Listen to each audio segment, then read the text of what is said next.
श्री गीत गोपी गीतम की जय, व्यास की जय, श्रीमद् भागवत पुराण की जय। जयति तेजिकम् जन्मना व्रज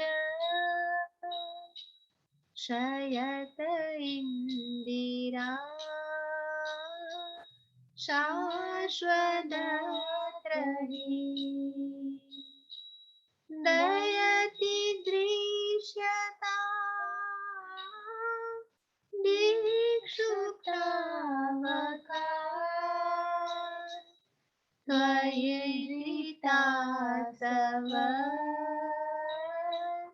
त्वां विचिन्वते शरदुदाशये साधुजातस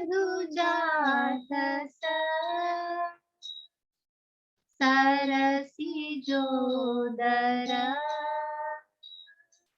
श्रीमुषादृशा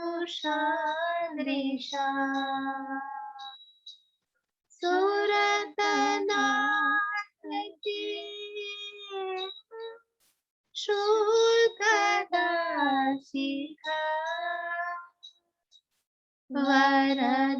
वरदनीनतो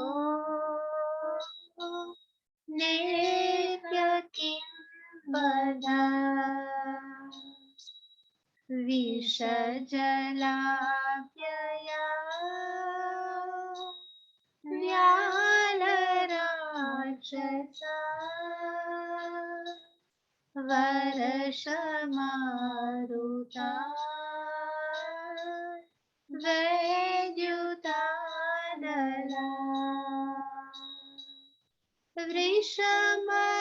वृषमयात्मजा विश्वतो भया ऋषभते वयम् रक्षितामुः न खलु गोपिका नन्दनो भवान् अखिलदेहिना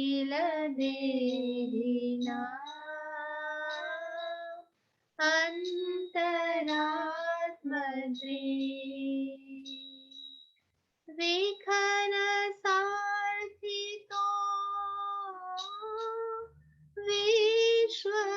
विश्वगुप्तये सखौरेवा सात्वतां कुले विरचिता भयम् वृष्णिधूर्यते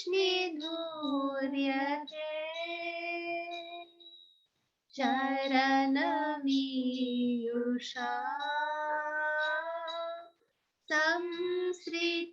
संसृतेर्भया करसरोरुहम् कान्तकामदम् शिरसि देहिना श्रीकरग्रहम् व्रजजनार्तिहन्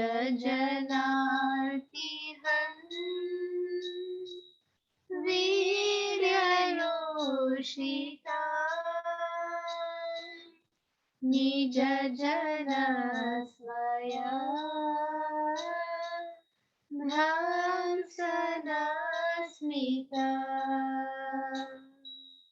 भज सखे भव किङ्करी स्मरो जलरुहानलम् चारुदर्शया प्रणतदेहिना पापकर्षणा दर्शनम् त्रिनचरानुगम्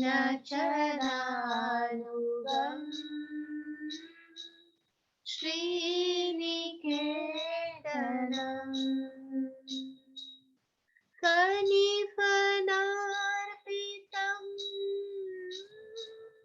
ते पदाम्बुजम् कृणुकुचेषुना कृन्दिरेक्षयम् मधुरया गिरा वर्गुवाख्यया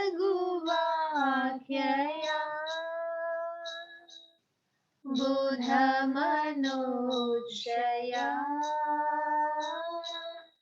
पुष्करे क्षणा विधिकरीमा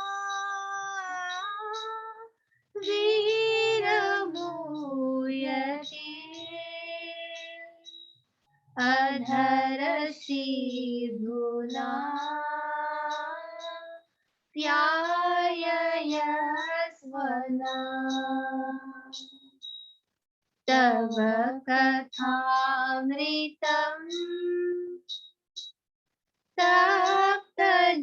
तप्तजीवनम्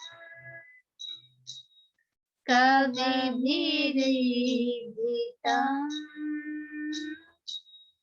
कल्मषापहम्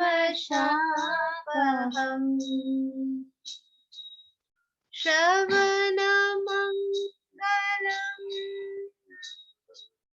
श्रीमदाततम्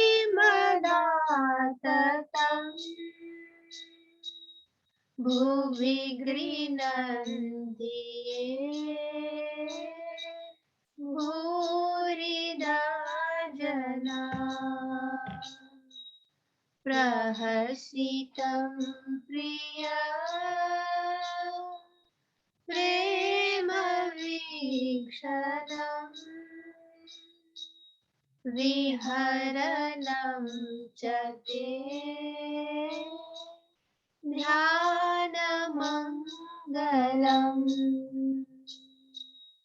रहसि संविदो यारिदि स्पृशा कुहकनो मना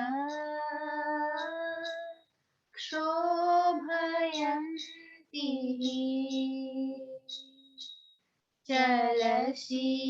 चलसियन्व्रजा चारयन् पशुन् नलिनसुन्दरम्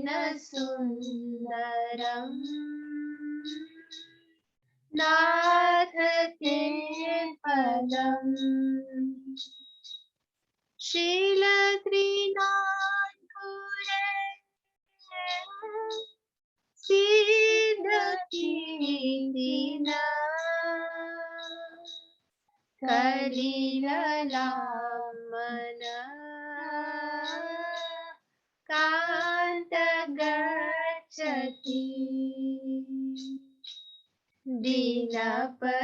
दीनपरीक्षये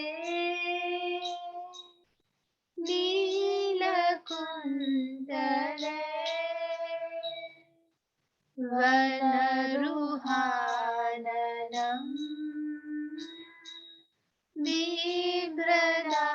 बिभ्रदावृतम् घनरजस्वलम् दर्शयन् मुहुः मनसि न स्मरम् वीरयच्छसि प्रणतकामदम्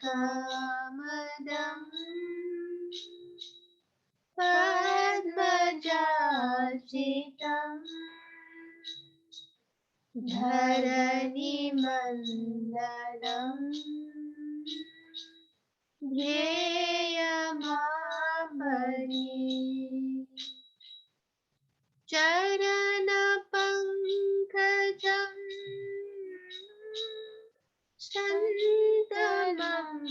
च ते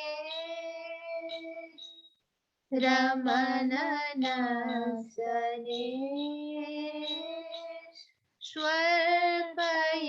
स्वल्पयादिहन् सुरतवर्धनम् शोकनाशनम्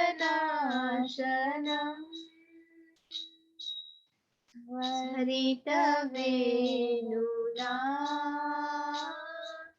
शुश्रुषुम्बितम्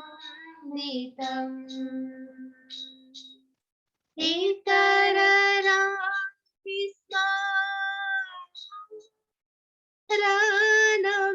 रानम्रीणा वितरवीरन ते धरामृतम्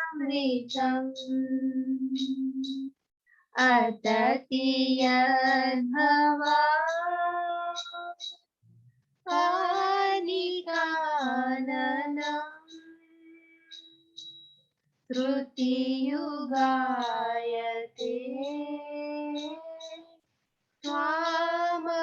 त्वामपश्यता कुटिलकुन्तलम् श्रीमुखं च ते जलौदीक्षता पक्ष्मक्रीदृशा पतिसुतान्वय भ्रातृबान्धवा अतिविलम्ब्यते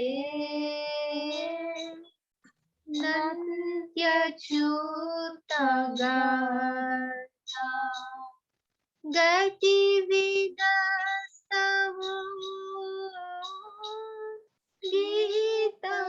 गीतमोदिता केतवयोषिता कस्य जनिषि रहसि संविदम् ऋचयोदयम् प्रहसिताननम् प्रेम वीक्षणम्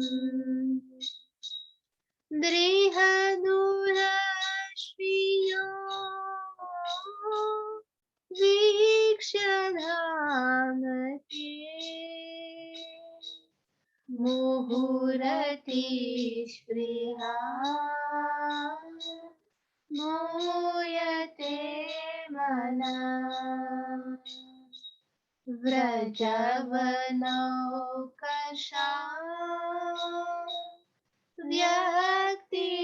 व्यक्तिरङ्गते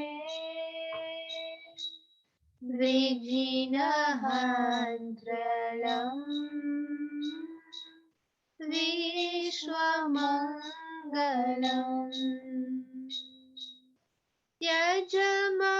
त्यजमनार्चना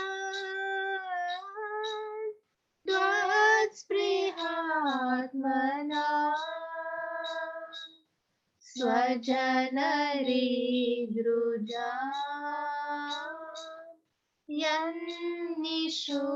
यन्निषूदनम् यद्यते सुजात चरणाम्बुरुहं स्तनेषु भीताशनै प्रिया दधिमहि कार्कशेषु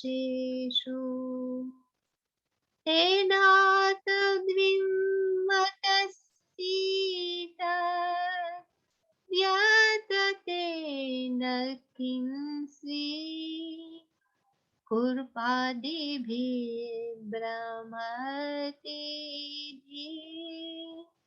भवदायुषां नः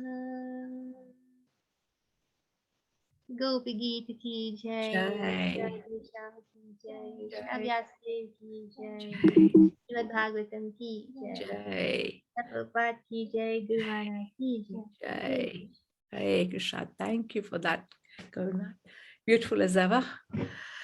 Um, Chitra, would you like to read the translation? The Gopis said, O beloved, your birth in the land of Braj has made it exceedingly glorious, and thus Indra, the goddess of fortune, Indira, the goddess of fortune, always resides here. It is only for your sake that we, your devoted servants, maintain our lives. We have been searching everywhere for you, so please show yourself to us. O Lord of love, in beauty your glance excels the whole of the finest, most perfectly formed lotus within the autumn pond. O bestower of benedictions, you are killing the maid servants who have given themselves to you freely, without any price. Isn't this murder? O greatest of personalities, you have repeatedly saved us from all kinds of danger, from poisoned water, from the terrible man-eater Agha, from the great rains, from the wind demon, from the fiery thunderbolt of Indra, from the bull demon, and from the son of Mayadanav.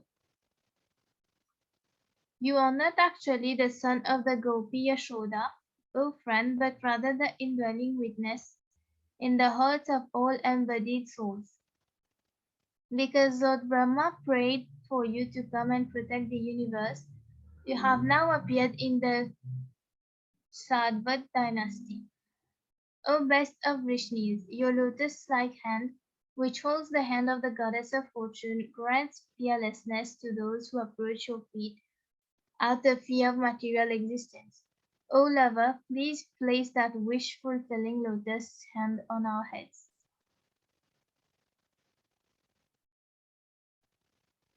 O you who destroy the suffering of wretched people, O hero of all women, your smile shatters the false pride of your devotees. Please, dear friend, accept us as your maid servants and show us your beautiful lotus face. Your lotus feet destroy the past sins and all embodied souls who surrender to them. Those feet follow after the cows in the pastures and are the eternal abode of the goddess of fortune. Since you once put those feet on the hoods of the great serpent Kalia, please place them upon our breasts and tear away the lust in our hearts. O lotus-eyed one, your sweet voice and charming words, which attract the minds of the intelligent, are bewildering us more and more. Our dear hero, please revive your maidservants with the nectar of your lips. The nectar of your words and the descriptions of your activities are the life and souls of those suffering in this material world. These narrations, transmitted by learned sages, eradicate one's sinful reactions and bestow good fortune upon whoever hears them.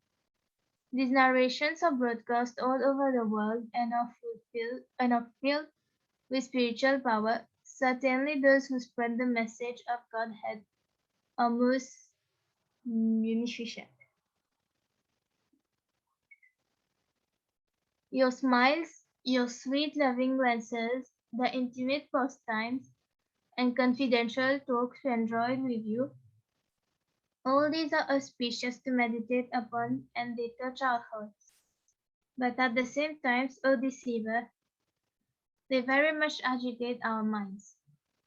Dear master, dear lover, when you leave the cowherd village to herd the cows, our minds are disturbed with the thought that your feet, more beautiful than a lotus, will be pricked by the spiked husks of grain and the rough grass and plants.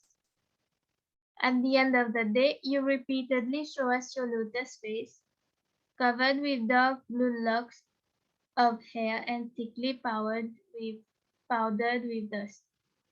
Thus, O hero, you arouse lusty desires in our mind.